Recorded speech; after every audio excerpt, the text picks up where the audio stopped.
ആധുനികതയിലും ആഡംബരഭ്രമത്തിലും മതിമറക്കുന്ന ആനുകാലിക ലോകത്തിന് ഒരു മറുവശമുണ്ട്. അനാഥത്വത്തിൻ്റെയും കണ്ണീരിൻ്റെയും ഒരു ഇരുണ്ട മുഖമാണത്. വേദനയുടെയും നിരാശയുടെയും ആഴക്കയങ്ങളിൽ ജീവിതം തള്ളി നീക്കുന്ന അനേകരുണ്ടിവിടെ. പാർശ്വവൽക്കരിക്കപ്പെട്ടും അടിച്ചമർത്തപ്പെട്ടും തകർന്നു പോകുന്ന ഇത്തരം അനേകായിരം ആത്മാക്കളെക്കുറിച്ച് കരുതലുള്ള സ്വർഗപിതാവ് തൻ്റെ അനന്തമായ കരുണയുടെ സന്ദേശവാഹകരായി ചിലരെ നിയോഗിക്കുന്നു. അവരുടെ കരസ്പർശത്തിലൂടെ സത്യദൈവത്തെ തിരിച്ചറിഞ്ഞ് സത്യപ്രകാശത്തിലേക്ക് ആനയിക്കപ്പെടുന്ന അനേകർ ലോകത്തിന് അനുഗ്രഹമായി സ്വർഗഭാഗ്യം നേടുന്നു.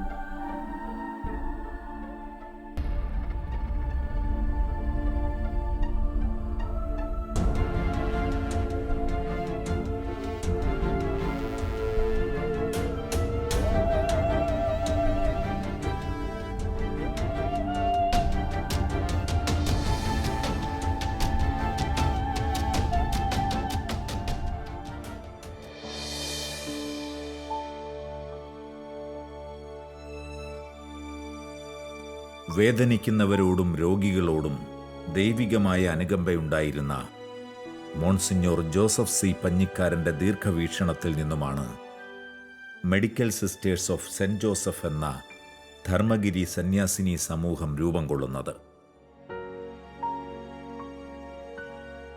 1944 രൂപീകരിക്കപ്പെട്ട് പിൽക്കാലത്ത് സ്തുത്യർഹമായ രീതിയിൽ ആതുര സേവന രംഗത്ത് മുന്നേറിയ MSJ സന്യാസിനി സമൂഹത്തിൻ്റെ നേതൃത്വത്തിൽ കേരളത്തിലും വെളിയിലും അനേക ആതുരാലയങ്ങൾ മാതൃകാപരമായി മുന്നേറുന്നു.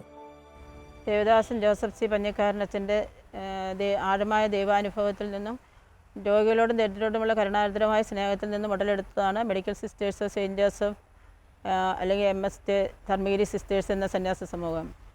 പാവപ്പെട്ടവരുടെ രോഗങ്ങളും വേദനകളും അവരുടെ രോഗശൈലിയിൽ അവരനുഭവിക്കുന്ന പരിത്യക്താവസ്ഥയെ നേരിൽ കണ്ട് മനസ്സിലാക്കിയ മോൺസിഞ്ഞോർ രോഗി ശുശ്രൂഷ പ്രേക്ഷിത പ്രവർത്തനമായി തീർന്ന ഒരു സന്യാസ ഭവനം ആരംഭിക്കുവാൻ തീരുമാനിക്കുകയും 1946 medical sisters of Saint Joseph എന്ന സന്യാസ ഭവനം ആരംഭിക്കുകയും ചെയ്തു. മലപ്പുറം ജില്ലയിലെ തുവ്വൂരിൽ ധർമ്മഗിരി സന്യാസിനിമാരുടെ ഒരു ഭവനവും ഒപ്പം ആശുപത്രിയും സ്ഥാപിക്കപ്പെടുന്നത് 1960 KC മത്തായി ആനത്താനം എന്ന വ്യക്തി സംഭാവന ചെയ്ത ഭൂമിയിലായിരുന്നു തുടക്കം. ഏതാണ്ട് 4 പതിറ്റാണ്ടുകൾക്കടുത്ത് ആ ദേശത്തെ ജനങ്ങൾക്ക് ആതുര സേവന മേഖലയിൽ ആശ്വാസം പകർന്ന ആ സമൂഹത്തിന് പിൽക്കാലത്ത് ദൈവം നിശ്ചയിച്ചിരുന്നത് അല്പം വ്യത്യസ്തമായ മറ്റൊരു ശുശ്രൂഷാ മേഖലയായിരുന്നു. 97 ആശുപത്രിയുടെ പ്രവർത്തനം നിലച്ചുവന്ന സാഹചര്യത്തിൽ ദൈവഹിതമെന്ന വണ്ണം അതൊരു കാരുണ്യഭവനമായി രൂപാന്തരപ്പെടുകയായിരുന്നു. വിമലഹൃദയാശ്രമം അഥവാ ആകാശപ്പറവകളുടെ ഭവനമെന്ന് അത് വിളിക്കപ്പെട്ടു. 1960 നമ്മൾ ഈ മലപ്പുറം ജില്ലയിലേക്ക് നമ്മൾ കടന്നു വന്നത്. അവിടെ KC മത്തായി ആനത്താനം എന്ന ഒരു ആൾ നമുക്കിവിടെ 18 ഏക്കർ സ്ഥലം ദാനം ചെയ്യുകയും അതിനോടുകൂടെ ഇവിടെ ഒരു ചെറിയ കെട്ടിടം ഉണ്ടായിരുന്നു. ആ കെട്ടിടത്തിൽ ആശുപത്രിയും മഠവും നമ്മൾ തുടങ്ങുകയും ചെയ്തു. അങ്ങനെ 1960 തുടങ്ങിയെങ്കിലും 1997-98 ആയപ്പോഴത്തേനും രോഗികൾ തീരെ കുറയുകയും അവിടെ രോഗികളെ തീരെ ഇല്ലാതാവുകയും ദൈവപരിപാലന അനുസരിച്ച് നമുക്ക് വേറെ എന്തെങ്കിലും പരിപാടി തുടങ്ങാമെന്ന് ഞങ്ങൾ ഉദ്ദേശിക്കുകയും ചെയ്തു. 1997 വേലായുധൻ എന്നൊരു മോനെ ഇവിടെ കൊണ്ടുവരുന്നു. അയാൾ ആത്മഹത്യക്ക് ശ്രമിച്ചതായിരുന്നു. അയാൾക്ക് മണ്ണെണ്ണ ഒഴിച്ച് ദേഹമാകെ മണ്ണെണ്ണ ഒഴിച്ചിട്ട് കത്തിക്കാനൊന്നും പറ്റിയില്ല. അയാൾ വെയിൽ കൊണ്ട് മഴയും കൊണ്ട് ചീഞ്ഞു പുഴുത്ത് മണത്ത് പുഴുവരിച്ച് കിടക്കുകയായിരുന്നു. അയാളെ ഇവിടെ കൊണ്ടുവന്ന് ശുശ്രൂഷിച്ചു. 3 മാസത്തിന് ശേഷം അയാൾ നല്ല സന്തോഷത്തോടുകൂടി സമാധാനത്തോടുകൂടി മരണപ്പെട്ടു. അന്ന് തുടങ്ങിയാണ് നമ്മൾക്ക് ഈ സ്ഥാപനം, ഇങ്ങനെ ഒരു സ്ഥാപനം തുടങ്ങണം, അനാഥരെ സംരക്ഷിക്കാനുള്ള ഒരു സ്ഥാപനം തുടങ്ങണമെന്ന് നമ്മൾ തീർച്ചപ്പെടുത്തിയത്. അങ്ങനെ നമ്മൾ 1997-98 ഒക്കെ ആയപ്പോഴത്തേനും ആശുപത്രി കംപ്ലീറ്റ് നിർത്തി അനാഥർക്കുള്ള ഭവനം നമ്മൾ ഇത് തുറന്നു കൊടുത്തു. ഈ ആശുപത്രി മുഴുവൻ നമ്മൾക്ക് ആകാശപ്പറവുകൾക്കായി തുറന്നു കൊടുത്തു. കൂടുതലും അക്രൈസ്തവർ തിങ്ങിപ്പാർക്കുന്ന ആ ദേശത്ത് തികഞ്ഞ ഒരു ക്രിസ്തീയ സന്ദേശമായി വിളങ്ങിയ ആ പ്രസ്ഥാനം ഒരു കാലഘട്ടത്തിൻ്റെയും ഒരു വലിയ സമൂഹത്തിൻ്റെയും ആവശ്യമായിരുന്നു എന്ന് ഏവർക്കും ബോധ്യപ്പെടുവാൻ ഏറെ നാൾ വേണ്ടി വന്നില്ല. ചുരുങ്ങിയ മാസങ്ങൾക്കുള്ളിൽ 100-ലേറെ അന്തേവാസികൾ അവിടെ എത്തിച്ചേർന്നു.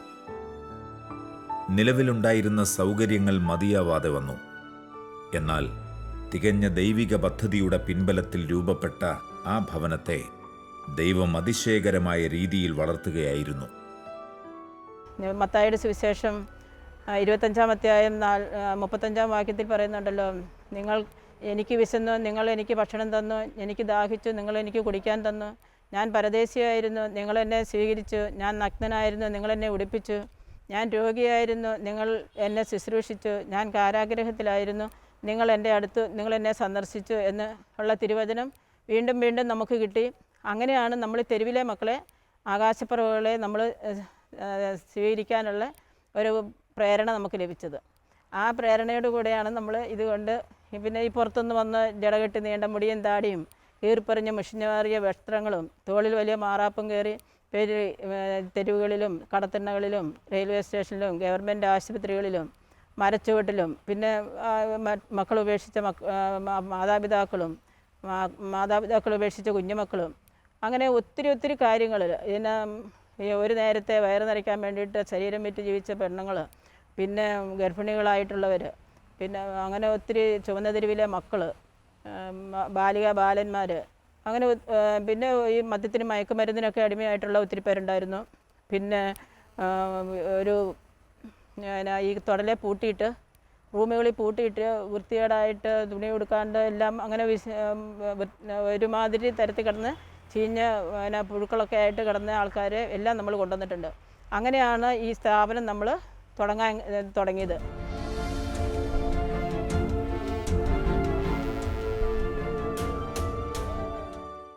എൻ്റെ പേര് രമ്യ. ഞാനൊരു മാനസിക രോഗിയായിരുന്നു. പലവട്ടമായിട്ട് എന്നെ പ്രൈവറ്റ് ഹോസ്പിറ്റലിൽ കാണിച്ചായിരുന്നു. പിന്നെ അവിടെ നിന്നും സുഖമായിട്ട് കുതിരവട്ടത്ത് കാണിച്ചു. 7 പ്രാവശ്യമായിട്ട് കുതിരവട്ടത്ത് കാണിച്ചു. നാട്ടുകാരും വീട്ടുകാരൊക്കെ കൊണ്ടുവച്ച് കാണിച്ചു. എന്നിട്ടും അസുഖമൊന്നും സുഖമായില്ല. പിന്നെ ഞാൻ നാട്ടുകാർക്ക് ഒരു ശല്യമായി തോന്നി. ഞാൻ എൻ്റെ ജീവിതം തന്നെ അവസാനിപ്പിക്കാൻ ഞാൻ പലവട്ടം തോന്നി. അവിടെ നിന്നൊക്കെ ദൈവം എന്നെ രക്ഷിച്ചതാണ്. പിന്നെ എനിക്ക് നാട്ടുകാർ തന്നെ എന്നെ ഒരു സ്ഥലത്താക്കി ഈ ഗുളിക പാക്കറ്റ് ഒട്ടിക്കാൻ ബാലുശ്ശേരി എന്നൊരു സ്ഥാപനത്തിൽ അവിടെ ഞാൻ ഈ ഗുളിക പാക്കറ്റ് ഒട്ടിച്ചുകൊണ്ടിരിക്കുമ്പോൾ ഒരു സിസ്റ്റർ വന്നു, ഫിലോ സിസ്റ്റർ. ആ സിസ്റ്റർ എന്നോട് ചോദിച്ചു, മോൾ എൻ്റെ കൂടെ പോയിരുന്നു. ഞാൻ പറഞ്ഞു ആന്ന്. അപ്പോൾ ഈ കുതിരവട്ടത്തെ ഗുളിക കഴിച്ചുകൊണ്ടിരിക്കുമ്പോൾ എനിക്ക് 13 ഗുളിക ഉണ്ടായിരുന്നു ഒരു ദിവസം. ഞാനങ്ങ് അവശ്യമാകുമായിരുന്നു, എനിക്ക് തീരെ വയ്യായിരുന്നു. അപ്പോൾ ഈ ഫിലോ സിസ്റ്ററിനോട് ഞാൻ കാര്യങ്ങളൊക്കെ പറഞ്ഞു. സിസ്റ്റർ എൻ്റെ കൂടെ പോയിരുന്നു. ഞാൻ പറഞ്ഞു ആന്ന്. ഞാൻ ദിവസം അവിടെ സിസ്റ്റർ താമസിക്കുന്ന അവിടത്തേക്ക് ചെന്നു, ആശ്രമത്തിലേക്ക്. അപ്പോൾ സിസ്റ്റർ വിളിച്ച് ചോദിച്ചു, ജോസി അമ്മേനോട് ഇങ്ങനെ ഒരു കുട്ടീൻ്റെ എടുക്കുമോയെന്ന്. എൻ്റെ പ്രാർത്ഥനയായിരുന്നു ഏതെങ്കിലും ഒരു ആശ്രമത്തിൽ, ഏതെങ്കിലും അനാഥശാലയിലൊക്കെ ഞാൻ പോവുകയാണെന്ന്. ഏതായാലും അമ്മ എന്നെ എടുത്തു. ഇപ്പോൾ എനിക്കിവിടെ സമാധാനമുണ്ട്, സന്തോഷമുണ്ട്, എല്ലാം ഉണ്ട്. എന്നെ ഒരു മോളെ പോലെ അമ്മ നോക്കുന്നുണ്ട്.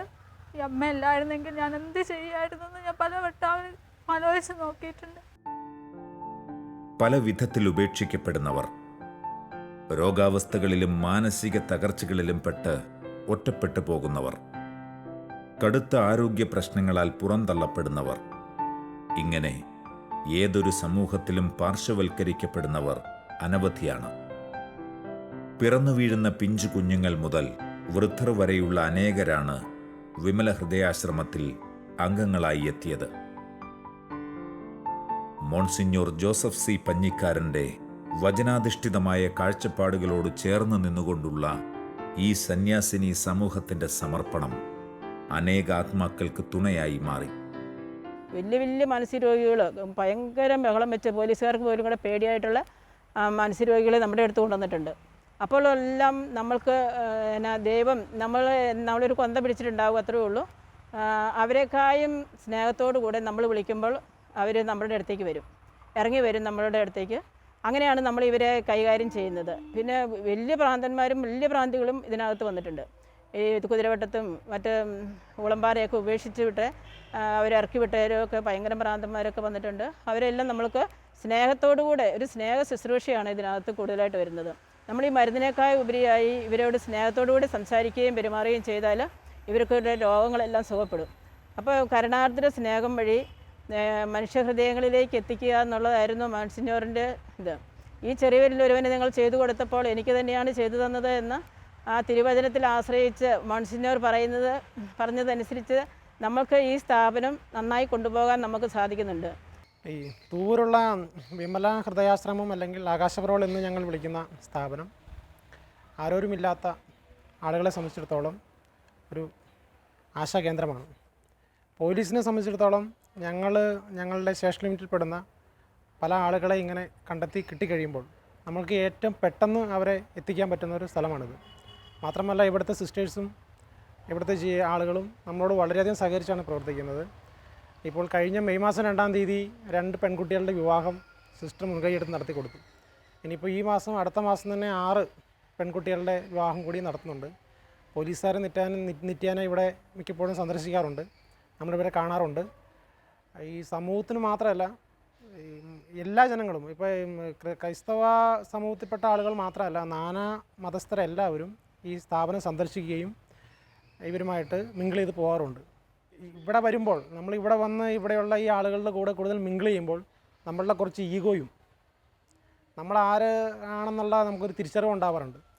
നമ്മളുടെ കോംപ്ലക്സുകളും ഈഗോയും മാറി അത് യഥാർത്ഥ മനുഷ്യനാവുന്ന ഒരു തലത്തിലേക്ക് ഒരു ചിന്ത എനിക്കെന്നുൾപ്പെടെയുള്ള എല്ലാ പോലീസുകാരും കിട്ടാറുണ്ട്. എല്ലാവിധ ആശംസകളും ഈ സ്ഥാപനത്തിനും ഇതിൻ്റെ പിന്നിൽ പ്രവർത്തിക്കുന്ന എല്ലാവർക്കും ഞങ്ങൾ നേരുകയാണ്. തുടർന്നും കൂടുതൽ ഇതിന് വിജയിക്കാനും എല്ലാവിധ മംഗളങ്ങളും ഈ സ്ഥാപനത്തിന് അല്ലെങ്കിൽ കൂടുതൽ ആളുകളെ പാർപ്പിച്ച് അവർക്ക് ആശ്രയമായി മാറാൻ ഇതിന് സഹായിക്കട്ടെ, സർവീസിന് സഹായിക്കട്ടെ എന്ന് ഞങ്ങൾ ആശംസിക്കുകയാണ്, പ്രാർത്ഥിക്കുകയാണ്. ഈ കാരുണ്യഭവനത്തിൻ്റെ ആരംഭം മുതൽ ഇന്നോളം ദൈവം ഈ കുടുംബത്തെ വളർത്തിയതും അനുഗ്രഹങ്ങൾ ചൊരിഞ്ഞതും ഒരു വ്യക്തിയുടെ സവിശേഷമായ സമർപ്പണത്തെ മാനിച്ചുകൊണ്ടാണ്.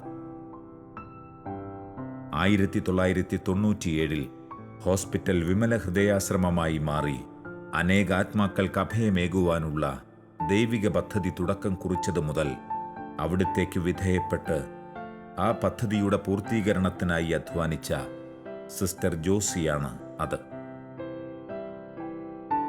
ഇന്ന് 300-ൽ പരം അന്തേവാസികളെ ഉൾക്കൊള്ളുന്ന വിധം വലിയ വളർച്ച ആർജിക്കുകയും 2 പതിറ്റാണ്ടുകൾക്കുള്ളിൽ പരശതമാത്മാക്കളെ സമാധാനത്തിലേക്ക് ആനയിക്കുകയും ചെയ്തിട്ടുള്ള ഈ ഭവനത്തിൻ്റെ ചരിത്രത്തിൽ ഈ സന്യാസിനിയുടെ സമർപ്പണം വിസ്മരിക്കാനാവാത്തതാണ്. അതുപോലെ തന്നെ സിസ്റ്റർ ജോസിക്കൊപ്പം ചേർന്ന് നിന്ന് കാലാകാലങ്ങളായി ഈ ആശ്രമത്തിൽ സേവനം ചെയ്യുവാൻ മുന്നോട്ട് വന്നിട്ടുള്ള 100 കണക്കിന് ശുശ്രൂഷകർ, അവരുടെ ഓരോരുത്തരുടെയും കരസ്പർശങ്ങൾ എന്നും അനന്ത കരുണയായ ദൈവത്തിൻ്റേത് തന്നെയായിരുന്നു. നമ്മൾ ഇവരെ സ്നേഹത്തോടു കൂടി അല്ലാണ്ട് ഇവരെ രക്ഷിക്കാൻ പറ്റത്തില്ല. ഇവരോട് കഠിനമായിട്ടോ അല്ലെങ്കിൽ വഴക്കുണ്ടാക്കിയോ അടിച്ചോ ഒന്നും ഇവരെ നമുക്ക് രക്ഷിക്കാൻ പറ്റത്തില്ല. ഇവരോട് സ്നേഹത്തോടു കൂടി മാത്രമേ ഇവരെ നമ്മൾ രക്ഷിക്കാൻ ഇവരെ പറ്റുന്നുള്ളൂ. പിന്നെ ഇത് തുടങ്ങിയപ്പോൾ തന്നെ നമ്മൾക്ക് പക്ഷപ്പട്ടി ഇതൊന്നും ഉണ്ടായിരുന്നില്ല.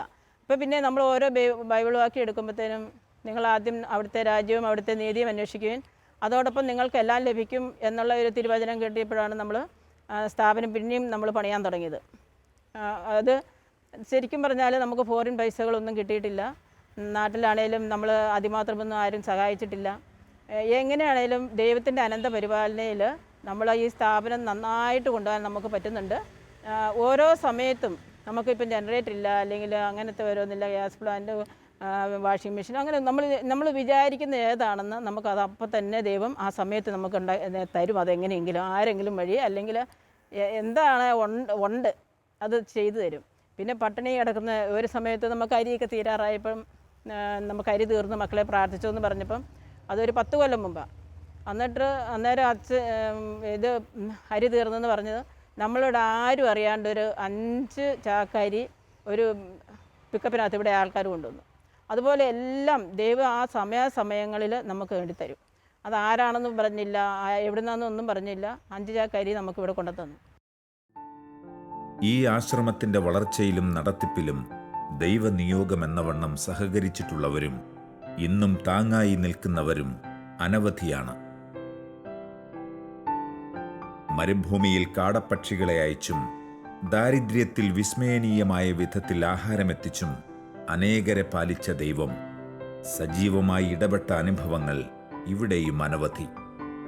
തികഞ്ഞ ദൈവാശ്രയ ബോധത്തിൻ്റെയും ദൈവപരിപാലനയുടെയും ഉറച്ച സാക്ഷ്യം കൂടിയാണ് ഈ ഭവനം. അതുപോലെ നമ്മളുടെ ശുശ്രൂഷകരൊക്കെ ആണെങ്കിലും പുറത്തുനിന്നുള്ള ഒത്തിരി ശുശ്രൂഷകരുണ്ട്, നമ്മളുടെ ഇതിനകത്തുള്ള ശുശ്രൂഷകരുണ്ട്, പുറത്തുനിന്ന് വന്ന് പര്യാപുരം അങ്ങനെ പല സ്ഥലത്തു നിന്നും വന്ന് ചെയ്യുന്ന ശുശ്രൂഷകരുണ്ട്. പിന്നെ എല്ലാ വൈദികരും നമുക്ക് ഇടവകയിൽ നിന്ന് അരിയും മറ്റെല്ലാ സാധനങ്ങളും നമുക്ക് എത്തിച്ചു തരുന്നത് ഈ വൈദികർ, താമരശ്ശേരി രൂപതയിൽപ്പെട്ട അച്ഛന്മാരും, പിന്നെ എന്തെങ്കിലും വിശേഷ ദിവസങ്ങളിൽ മറ്റുള്ളവരും എല്ലാം കൊണ്ട് തരാറുണ്ട്. പിന്നെ പ്രത്യേക ചില വ്യക്തികൾ നമുക്ക് അറിയാണ്ട് തന്നെ നമുക്ക് മറ്റുള്ളവരെ അറിയിക്കാതെ നമുക്ക് പൈസയൊക്കെ തന്ന് നമ്മളെ സഹായിക്കുന്നുണ്ട്.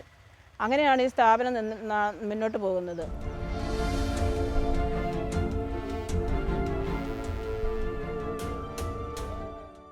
ഇവിടുത്തെ അന്തേവാസികളെ കാണാൻ പറ്റിയത് എൻ്റെ ലൈഫിലൊരു വലിയ കാര്യമായിട്ട് ഞാൻ കാണുന്നു. നമ്മളൊക്കെ ജീവിതത്തിൽ എത്രത്തോളം അഹങ്കരിക്കുന്നു അതിൻ്റെയൊക്കെ ഇല്ലായ്മ ചെയ്യുന്ന ഒരു അവസ്ഥയാണ് ഇവിടെ നിന്ന് എനിക്ക് കിട്ടിയത്.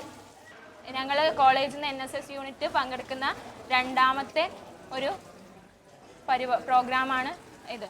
അപ്പോൾ NSS യൂണിറ്റിൻ്റെ ലക്ഷ്യം എന്ന് പറയുന്നത് സാമൂഹ്യ സേവനമാണ്. അപ്പോൾ ഇങ്ങനെ ഒരു സാമൂഹ്യ സേവനങ്ങൾ ഉള്ള ഈ പ്രവർത്തനത്തിൽ പങ്കാളിയാവാൻ കഴിഞ്ഞത് വലിയ ഭാഗ്യമായിട്ട് തോന്നുന്നു. ഇങ്ങനെയൊരു പരിപാടിയിൽ പങ്കെടുക്കാൻ പറ്റിയതും ഇവിടുത്തെ നന്മകളെക്കുറിച്ച് അറിയാൻ പറ്റിയതും ഞങ്ങളുടെ നന്മകൾ വർദ്ധിക്കാൻ പറ്റിയതിലും ഞങ്ങൾ സന്തോഷത്തിലുണ്ട്. 2 പതിറ്റാണ്ടുകൾ നീണ്ട വിമല ഹൃദയാശ്രമത്തിന്റെ നാൾ വഴികളിൽ അവിടെ അഭയം തേടിയ കുഞ്ഞുങ്ങൾ നൂറുകണക്കിനാണ്. പല സാഹചര്യങ്ങളിലും ജന്മനാൽ തന്നെ ഒറ്റപ്പെട്ടു പോകുന്ന അനേകം കുഞ്ഞുമക്കളെ ഈ കാലയളവിൽ സ്വീകരിച്ച് കർത്താവിന് സ്വന്തമാക്കി വളർത്തി സമൂഹത്തിന് അനുഗ്രഹമാക്കി സമ്മാനിച്ച പാരമ്പര്യം സിസ്റ്റർ ജോസിക്കും ഈ ഭവനത്തിനുമുണ്ട്. ഇന്ന് ചില സാങ്കേതിക ബുദ്ധിമുട്ടുകളാൽ നവജാത ശിശുക്കളെ സ്വീകരിക്കുവാൻ കഴിയുന്നില്ലെങ്കിലും ചെറിയ ക്ലാസുകളിൽ മുതൽ പഠിക്കുന്ന ഏറെ കുഞ്ഞുങ്ങൾക്ക് ഈ സ്നേഹഭവനം സ്വന്തം വീടാണ്. തൊഴിലധിഷ്ഠിത വിദ്യാഭ്യാസം നേടിക്കൊടുക്കുന്ന കാര്യത്തിലും വിവാഹത്തിലുമെല്ലാം മാതാപിതാക്കൾക്ക് തുല്യമായ ഉത്തരവാദിത്തം ഏറ്റെടുത്ത് കുറവുകളൊന്നുമില്ലാതെ ഇവർ അവരെ ജീവിതത്തിലേക്ക് നയിക്കുന്നു. ഈ സ്ഥാപനം തുടങ്ങുമ്പോഴേ നമ്മൾ കുട്ടികളെ എടുക്കാൻ നമ്മൾ തീരുമാനിച്ചിരുന്നില്ല. പിന്നെ രോഗികളായിട്ടുള്ള അമ്മമാരെ കൊണ്ടുവരുമ്പം, മാനസികരോഗികളെ തെരുവിൽ നിന്ന് കൊണ്ടുവരുമ്പം കുട്ടികളും ആ കൂടെ ഉണ്ടായിരുന്നു. അപ്പോൾ കുട്ടികളെ നമ്മൾ ഉപേക്ഷിക്കാൻ പറ്റാത്തത് കൊണ്ട് അവർ രോഗികളായിട്ട് അവരുടെ കൂടെ നിർത്താൻ പറ്റിയില്ല. അങ്ങനെയാണ് നമ്മളൊരു കുട്ടികളുടെ ഒരു സെക്ഷൻ നമ്മൾ പിന്നിട്ട് തുടങ്ങിയത്. അതിനകത്ത് ഒരു 167 പിള്ളേർ വന്നായിരുന്നു എല്ലാവരും കൂടെ. ആ കുട്ടികളെ കുറച്ച് പേര് അപ്പനും അമ്മയും ഉള്ളവരെ നമ്മൾ അവരുടെ കൂട്ടത്തിലാക്കുകയും ചെയ്തു. പിന്നെ പഠിക്കാനും അവർക്ക് വേണ്ടിയിട്ടുള്ള വിവാഹത്തിനൊക്കെ വേണ്ടിയിട്ട് നമ്മൾ തന്നെ അവരെ സഹായിച്ചു. അങ്ങനെ വീടുകളിൽ കൂടെ കൊണ്ടുപോയി അവരുടെ അമ്മയുടെ അപ്പൻ്റെയും സ്നേഹം കിട്ടി വളരട്ടെ എന്ന് പറഞ്ഞുകൊണ്ട് നമ്മൾ വീട്ടിലേക്ക് വിട്ടു. അങ്ങനെയാണ് ആ കുട്ടികൾ കുറച്ച് പേര്. പിന്നെ കുറച്ച് ആരുമില്ലാതെ തെരുവിലേക്ക് വന്ന പിള്ളേരുണ്ട്. തെരുവിൽ നിന്ന് വന്ന പിള്ളേർ, റെയിൽവേ സ്റ്റേഷനിൽ നിന്ന് വന്ന പിള്ളേർ, പിന്നെ ആത്മഹത്യയ്ക്ക് ഒരുങ്ങിയ കുടുംബങ്ങൾ, ജീവിക്കാൻ വശമില്ലാതെ ആത്മഹത്യയ്ക്ക് ഒരുങ്ങിയ ഒത്തിരി കുടുംബങ്ങളുടെ കുട്ടികളുണ്ട്. അവരെയൊക്കെ നമ്മൾ ഇവിടെ സ്വീകരിച്ചു. ബാക്കിയുള്ളവരെല്ലാം അപ്പനും അമ്മയുള്ളവരെല്ലാം നമ്മൾ വീടുകളിലേക്ക് വിട്ടു. ആ കുട്ടികളാണ് നമ്മളിപ്പോൾ ഇവിടെ ഉള്ളത്. അതിനകത്ത് 6-7 പിള്ളേരെ നമ്മൾ കല്യാണം കഴിച്ച് വിട്ടു. പിന്നെ ഇപ്പോൾ അടുത്ത 13-ാം തീയതി നമുക്ക് 6 പിള്ളേരുടെ കല്യാണമുണ്ട്. 10 ആൺകുട്ടികൾ ITC കഴിഞ്ഞ് ജോലിയായി.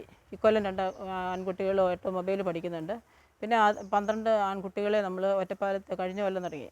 ഇവിടെ നിന്ന് പഠിച്ചുകൊണ്ടിരുന്ന കുട്ടികളാണ്. ഇക്കൊല്ലം തുടങ്ങി നമ്മൾ കഴിഞ്ഞ കൊല്ലം തുടങ്ങി നമ്മൾ അവിടെ ഒറ്റപ്പാലത്താക്കി. അച്ഛന്മാരുടെ സംരക്ഷണയിലാണ്. പിന്നെ അവധിക്ക് എല്ലാം പിള്ളേർ ഇവിടെ വരും. പിന്നെ ഇവിടെ നിൽക്കുന്ന പിള്ളേരെല്ലാം എല്ലാത്തിലും നല്ല കഴിവുള്ള പിള്ളേരാണ്. പാടാനും കളിക്കാനും സ്കൂളിൽ ചെന്നാലും അവർക്കാണ് നല്ല എല്ലാത്തിനും സമ്മാനം കിട്ടുന്നത്. പിന്നെ സ്പോർട്സിനൊക്കെ നമ്മളുടെ ഈ ഡിസ്ട്രിക്റ്റിലും സ്റ്റേറ്റിലും PT ഉഷയുടെ എവിടെയും സഹോദരിയുടെ എവിടെയൊക്കെ സമ്മാനം കിട്ടിയ കുട്ടികളുണ്ട്. ഇവിടെ സമ്മാനം ഒത്തിരി മെഡലുകളും ഒത്തിരി എല്ലാം കിട്ടിയിട്ടുണ്ട്. പിന്നെ ഡാൻസ്, പാട്ട് അങ്ങനെയുള്ള എല്ലാത്തിനും നമ്മുടെ കുട്ടികൾക്കാണ് ഏറ്റവും കൂടുതൽ സമ്മാനങ്ങൾ കിട്ടുന്നത്. സ്കൂളിൽ ചെന്നാലും ഒത്തൊരുമിച്ച് ഇവിടെ പഠിച്ചിട്ട് പോകും, പ്രാക്ടീസ് ചെയ്തിട്ട് പോകും. ഇവിടെ നമ്മളെല്ലാവരും പഠിപ്പിച്ച് വിടും. പിന്നെ ഡാൻസ് മാസ്റ്റർ വന്ന് പഠിപ്പിക്കാറുണ്ട്. അങ്ങനെ പിള്ളേരെല്ലാവരും നല്ല കഴിവാണ് എല്ലാവർക്കും. സിസ്റ്റർ ജോസിയുടെയും വിമല ഹൃദയാശ്രമത്തിൻ്റെയും പ്രവർത്തനങ്ങൾ ഈ ഭവനത്തിൽ ഒതുങ്ങി നിൽക്കുന്നതല്ല. തങ്ങളുടെ ചുറ്റുമുള്ള ഒരു വലിയ സമൂഹം കൂടുതൽ കരുണയും പരിഗണനയും അർഹിക്കുന്നു എന്ന തിരിച്ചറിവിൽ ചുറ്റുമുള്ളവർ ആവശ്യപ്പെടുന്ന എന്ത് സഹായവും ഇവർ മടികൂടാതെ ചെയ്തു കൊടുക്കുന്നു. മറ്റേതൊരു കാരുണ്യ ഭവനത്തിൽ നിന്നും ഈ ഭവനത്തെ വ്യത്യസ്തമാക്കുന്നത് ഇഴപിരിക്കാൻ കഴിയാത്ത വിധം ഒരു വലിയ സമൂഹത്തോട് ഇത്തരത്തിൽ ചേർന്ന് നിൽക്കുന്ന ഇവരുടെ രീതികളാണ്. തികഞ്ഞ ദൈവപരിപാലനയിൽ ആശ്രയിച്ചുകൊണ്ട് ദൈവം ആവശ്യപ്പെടുന്ന എന്തുദ്യമങ്ങളും മടികൂടാതെ ഏറ്റെടുക്കുന്ന ഈ സമൂഹത്തിൻ്റെ പ്രവൃത്തികൾ തികച്ചും മാതൃകാപരമാണ്. കാരുണ്യവർഷത്തോടനുബന്ധിച്ച് വിമല ഹൃദയാശ്രമത്തിൽ കിടപ്പ് രോഗികൾക്കും മരണാസന്നർക്കും പ്രത്യേക പരിഗണന ലഭിക്കും വിധം ഒരു കാരുണ്യ വാർഡ് തന്നെ രൂപകൽപ്പന ചെയ്തിരിക്കുന്നതും ശ്രദ്ധേയമാണ്. ഈ 4 മതിൽക്കെട്ടിനകത്ത് ഒതുക്കാനാകുകയില്ല നമ്മളുടെ ശുശ്രൂഷ എന്ന് പറയുന്നത്, നമ്മൾ ഈ പുറത്തുള്ള എല്ലാ ആൾക്കാർക്കും നമ്മൾ അരിയില്ലാത്തവർക്ക് അരി കൊടുക്കും, മറ്റ് പഠിക്കാനുള്ള സാഹചര്യങ്ങൾ കൊടുക്കും, പഠിക്കാനുണ്ടെങ്കിൽ പഠിക്കാനുള്ള സാഹചര്യങ്ങൾ, അതിൻ്റെ പൈസകൾ, കല്യാണം കഴിക്കാനുള്ളത്. 112 പിള്ളേർക്ക് നമ്മൾ 1 പവനും 1.25 പവനും 2 പവനും വെച്ച് നമ്മൾ ഈ പുറത്തുനിന്നുള്ള ആൾക്കാർക്ക് നമ്മൾ സഹായിച്ചിട്ടുണ്ട്. പിന്നെ കടം വീട്ടാൻ നിവൃത്തിയില്ലാതെ ആത്മഹത്യക്ക് പോയിട്ട് ഒരു 2-3 ലക്ഷങ്ങൾ രൂപ നമ്മൾ കൊടുത്ത് സഹായിച്ചിട്ടുണ്ട്. പിന്നെ അതുപോലെ പുറത്തുനിന്നുള്ളവർക്ക് 4 വീട്, നമ്മളുടെ ഇവിടെ ജോലി ചെയ്തുകൊണ്ടിരുന്നവരും അല്ലാത്തവരുമായിട്ടുള്ളവർക്ക് 4 വീട് മുഴുവനായിട്ട് നമ്മൾ വെച്ച് കൊടുത്തിട്ടുണ്ട്. ഒരു 10-15 വീടുകൾക്ക് നമ്മൾ ഭാഗികമായിട്ട് അവരെ വീട് വയ്ക്കാൻ സഹായിച്ചിട്ടുണ്ട്. പിന്നെ നമ്മൾ ഒത്തിരി സഹായങ്ങൾ മരുന്നിന് രോഗികളായിട്ടുള്ളവർക്ക് നമ്മൾ ചെന്ന് കാണുകയും ചെന്ന് ശുശ്രൂഷിക്കുകയും ചെന്ന് ട്യൂബ് ഇടാനും ഗ്ലൂക്കോസ് കുത്താനും അങ്ങനെയെല്ലാം നമ്മൾ പോകാറുണ്ട്. പിന്നെ അവർക്ക് സാമ്പത്തിക സഹായവും നമ്മൾ ചെയ്തു കൊടുക്കാറുണ്ട്. പിന്നെ കോളനികളിലെ പിള്ളേർക്ക് നമ്മൾ പുസ്തകവും ബുക്കും ബാഗും കുടയും എല്ലാം നമ്മൾ കൊടുക്കാറുണ്ട്. അവർ കോളനികളിൽ അരിയെല്ലാം കൊടുക്കാറുണ്ട്. അങ്ങനെ ഒരു 3-4 വീടുകൾ ശരിക്കും നമ്മൾ സ്ഥിരം അരി കൊടുത്ത് നമ്മൾ തന്നെ സഹായിക്കുന്ന വീടുകളുണ്ട്. പിന്നെ അങ്ങനെയാണ് നമ്മളുടെ ശുശ്രൂഷ എന്ന് പറയുന്നത്. കരുണാർദ്ര സ്നേഹം, നമ്മൾ ഈ വർഷം കരുണാർദ്ര സ്നേഹത്തോടു കൂടെ എല്ലാവരോടും പെരുമാറുമെന്ന് പറഞ്ഞാൽ നമ്മൾ ഇന്ന് തുടങ്ങിയല്ല, നമ്മൾ ആദ്യകാലം തുടങ്ങിയ നമ്മൾ കരുണാർദ്ര സ്നേഹത്തോടു കൂടെ എല്ലാ മക്കളെയും കാണും, പുറത്തുള്ളവരെയും അകത്തുള്ളവരെയും എല്ലാം നമ്മൾ ശുശ്രൂഷിക്കുന്നുണ്ട്. പിന്നെ നമ്മൾക്ക് സാമ്പത്തികമായിട്ട് നമ്മളിപ്പം വിചാരിക്കും ഒന്നും ഇല്ലല്ലോ എന്ന് വിചാരിക്കും. പക്ഷേ ഞാൻ ഇന്നിപ്പോൾ ഒരു 1000 രൂപ കൊടുത്താൽ എനിക്ക് 2000 രൂപ ആരെങ്കിലും ഒന്ന് കൊണ്ടുത്തരും. അങ്ങനെ കൊടുക്കും തോറും നമുക്ക് കിട്ടുന്നുണ്ട്. അതുകൊണ്ട് നമ്മൾ മറ്റുള്ളവരോട് ഇപ്പം ഇങ്ങനെ ഇല്ലയെന്ന് ഞാൻ ഒരിക്കലും പറഞ്ഞിട്ടില്ല. ആരോടും ഞാൻ എന്തെങ്കിലും അവർ ചോദിച്ചു വന്നാൽ ഇല്ലയെന്നൊരു കാര്യം പറഞ്ഞിട്ടില്ല. എല്ലാവർക്കും കൊടുക്കുന്ന അതേ എന്തെങ്കിലും നമ്മൾ കൊടുത്തേ വിടാറുള്ളൂ. കല്യാണമായിട്ടും രോഗികളായിട്ടുള്ളവർ വരുന്നവരും എല്ലാവർക്കും. പിന്നെ അതുപോലെയല്ല നമ്മൾ സഹായങ്ങൾ ചെയ്ത് കൊടുക്കുന്നുണ്ട്. കരുണയുടെ വർഷം തന്നെയല്ല, ഇനിയും എന്നും നമ്മുടെ കരുണയുടെ വർഷമാണ്. എല്ലാ വർഷവും നമുക്ക് കാരുണ്യം കാണിക്കാം. ദൈവത്തിൻ്റെ അടുത്തും മനുഷ്യരുടെ അടുത്തും എല്ലാവരോടും നമുക്ക് കരുണ കാണിക്കണം. അതിന് ഒത്തിരി കരുണ കാണിക്കാനുണ്ട്. നമ്മളിനി ഒത്തിരി നന്നാകാനുണ്ട്, നമുക്ക് ഒത്തിരി ചെയ്യാനുണ്ട്. അനന്ത കരുണാസാഗരമായ സ്വർഗപിതാവിൻ്റെ കാരുണ്യഹസ്തങ്ങളായി തീരുവാൻ സ്വയം സമർപ്പിച്ച ഒരു ഭവനം. അവിടെ നിന്നും സമാധാനവും സന്തോഷവും എന്തെന്ന് തിരിച്ചറിഞ്ഞ അനേക ആത്മാക്കൾ ദൈവിക കരുണയുടെ ജീവിത സാക്ഷ്യങ്ങളായി മാറുന്നു. ക്രിസ്തുവിനെ അറിയാത്ത ഒരു വലിയ സമൂഹ മധ്യത്തിൽ അവർ സുവിശേഷ സന്ദേശമായി തീരുന്നു. കരുണയുടെ കെടാവിളക്കുകളായി ഈ സമൂഹ മധ്യത്തിൽ ജ്വലിക്കുന്ന ഈ ശുശ്രൂഷകരെ പിന്തുടർന്ന് കാരുണ്യത്തിൻ്റെ കാവലാളുകളായി മാറുന്നതിനായി നമുക്കും പരിശ്രമിക്കാം.